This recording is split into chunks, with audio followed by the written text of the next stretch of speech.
So that was a shambolic way to end the season.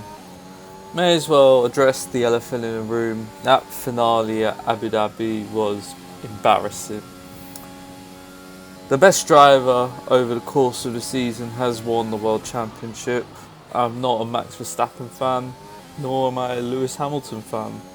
But the rule book was definitely thrown out of the window.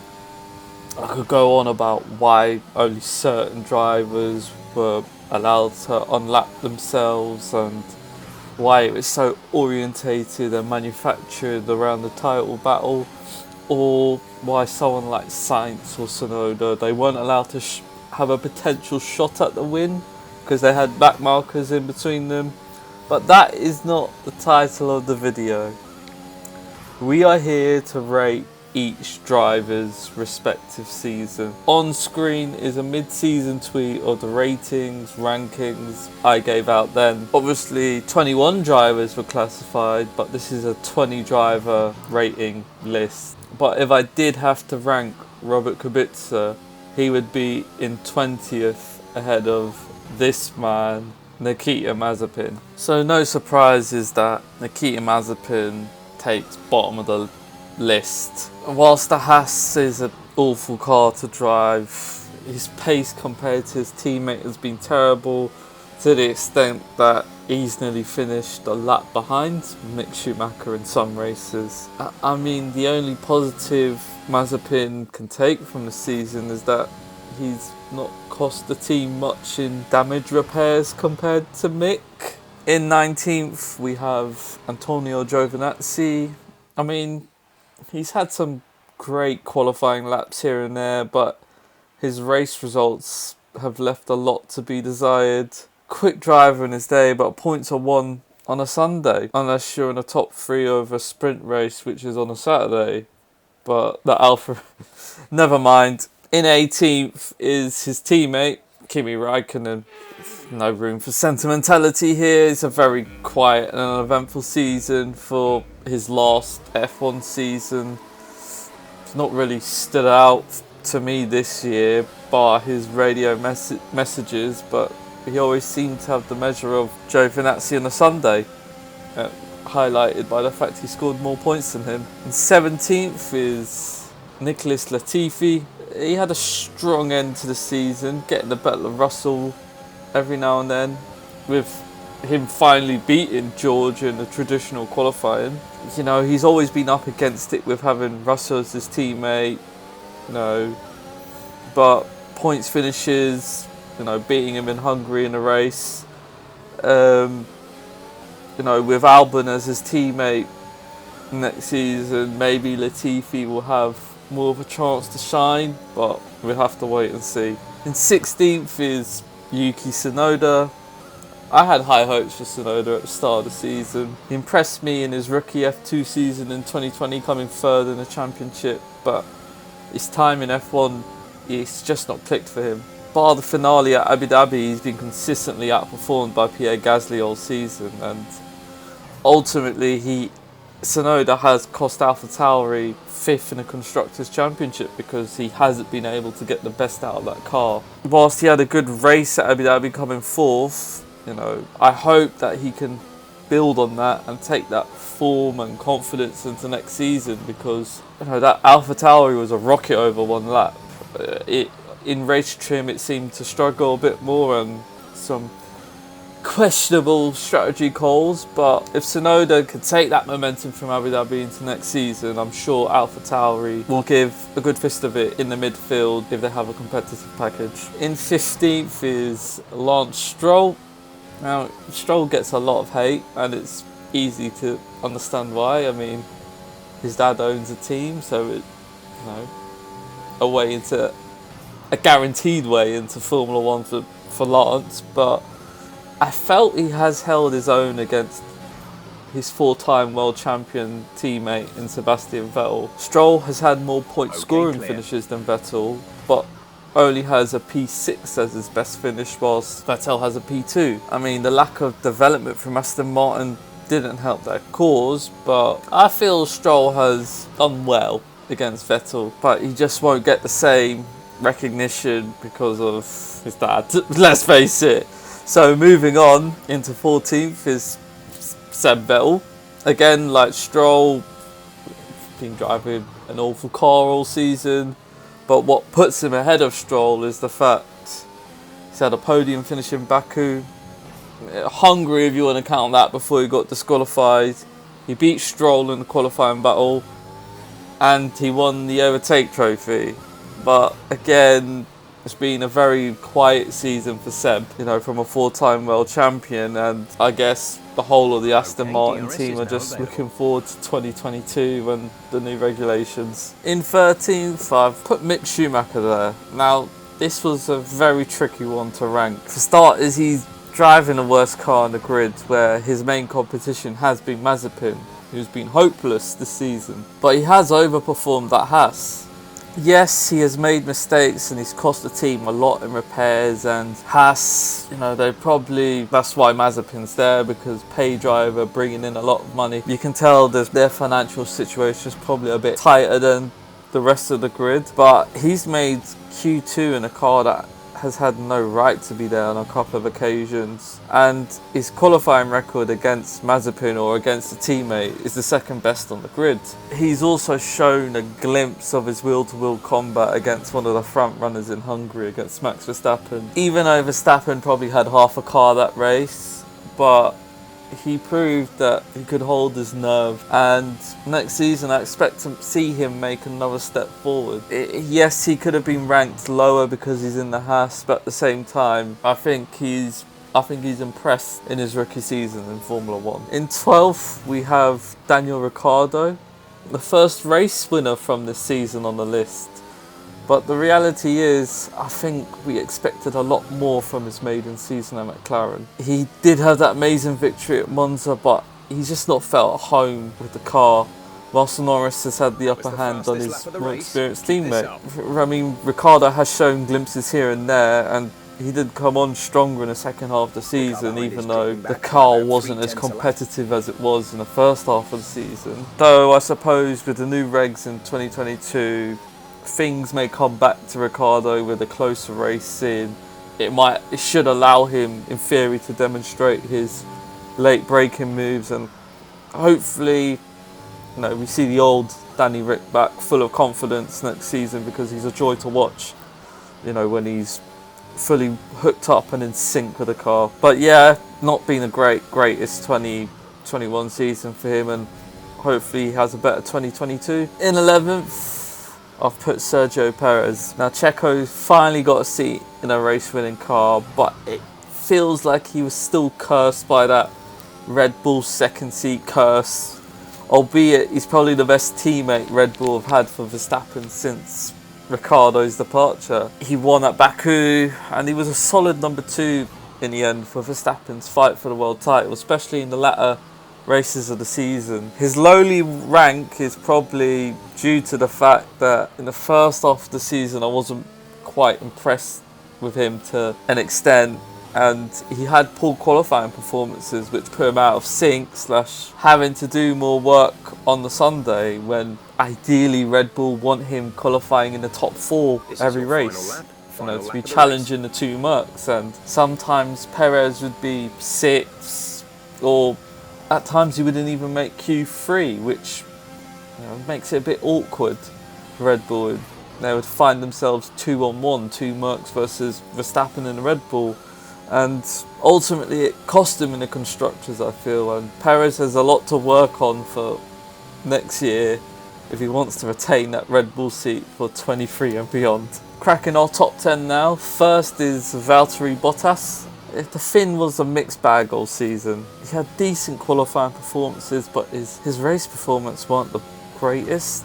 Sometimes at the start of the race he would just lose positions, and then he would struggle to claw his way back through the field. It's a common theme throughout the season, I felt, and we only really saw the best of Bottas once his Alfa Romeo deal was announced. It's almost as if it freed him. You know, to him there was less pressure as his F1 future was secured. Whilst he did win at Turkey, his stand-up performance, I felt, was at Monza. He won the sprint race, but had a new power unit, so he started from the back of the grid, and on the Sunday, He finished third, which is probably his best performance all season, and hopefully he can take that Alfa Romeo next season and show why he deserves to remain in Formula 1, because he's a quick driver, but when it comes to wheel-to-wheel racing, he leaves a lot to be desired. I don't think he's the best.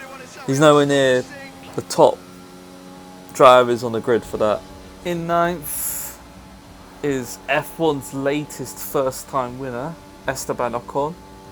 Ocon has had a solid 2021 season in the Alpine, which has been a very hit and miss car.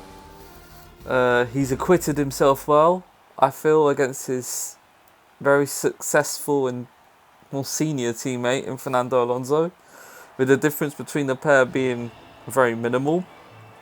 I mean, the obvious highlight is his win in Hungary, but after a difficult 2020 season against Ricciardo, I felt Ocon has proved himself in a make or break season, and he is the future of Alpine, especially when Alonso retires, because Alonso's in his 40s now.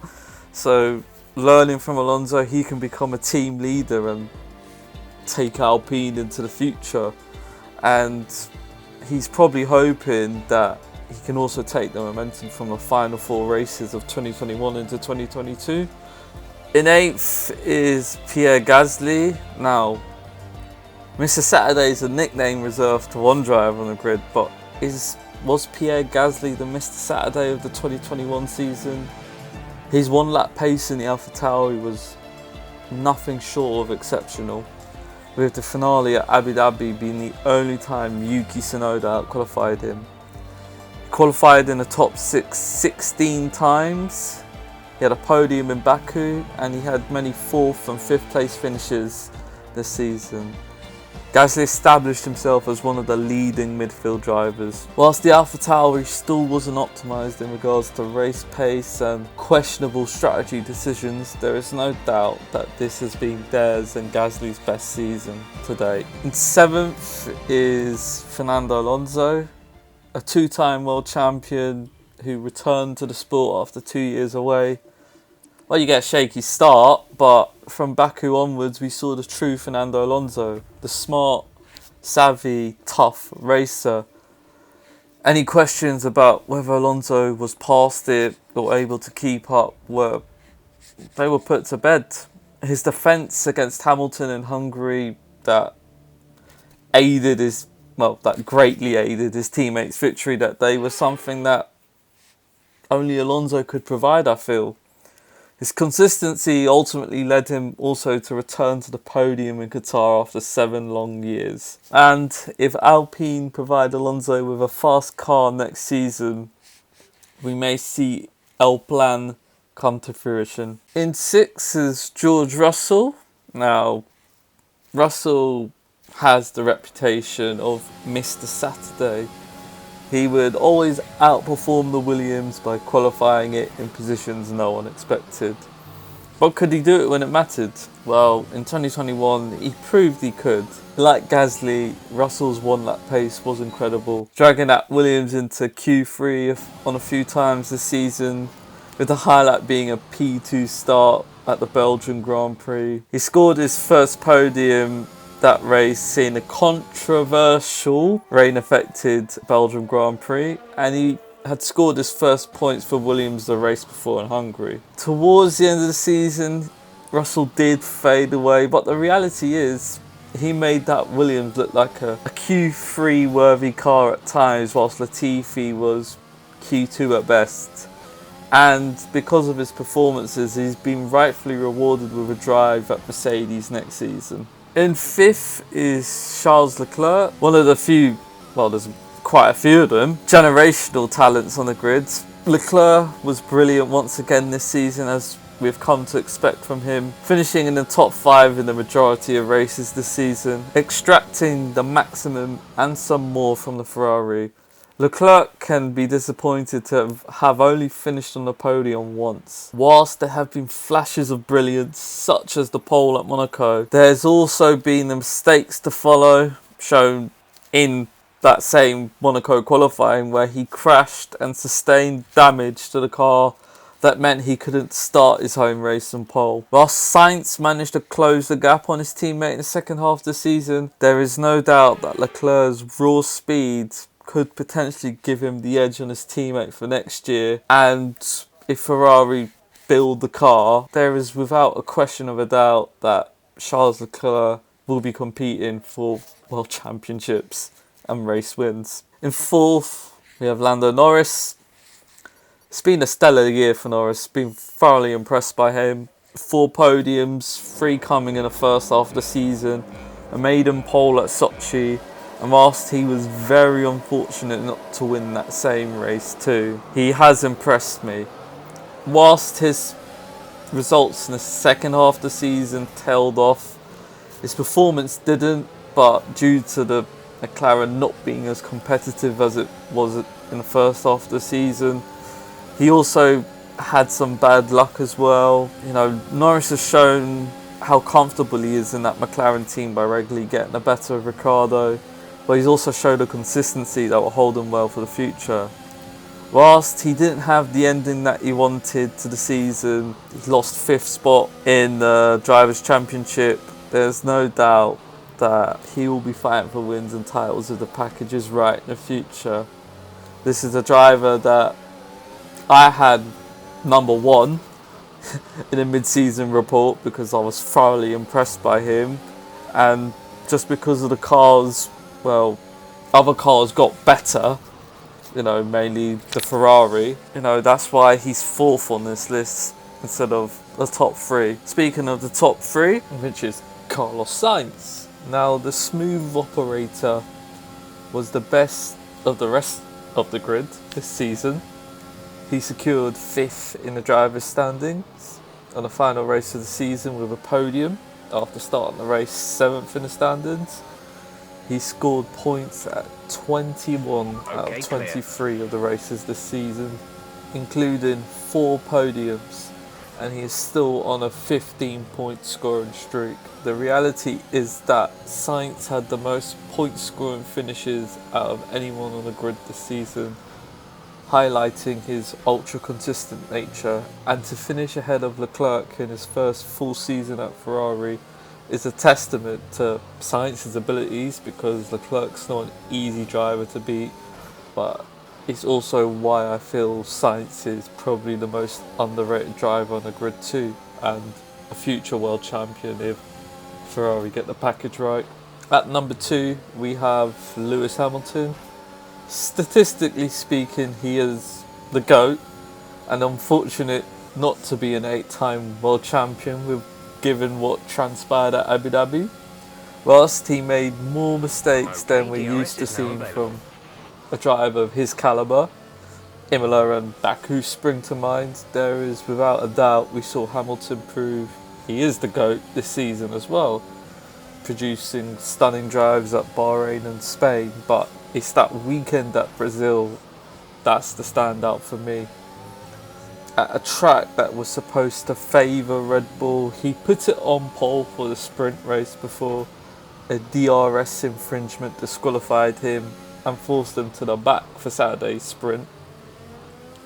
He then climbed his way to 5th, and he was already taking a 5th-place grid penalty for a brand new internal combustion engine. So for Sunday's race, he started 10th.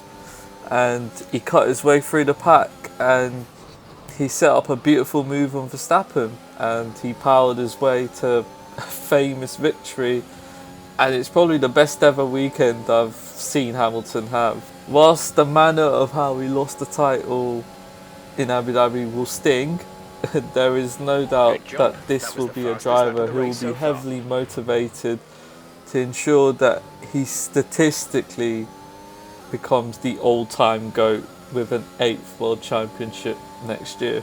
And in the number 1 spot, there could only be one driver, and that is Max Verstappen. The 2021 world champion he's the only driver worthy of top spot, let's face it. Alongside Hamilton, they've been in a class of their own this year, but Verstappen he's come on leaps and bounds. I feel He's been a dominant force this season. 652 laps led. You combine that with the rest of the field together and I don't even eclipse that. It's pretty sensational.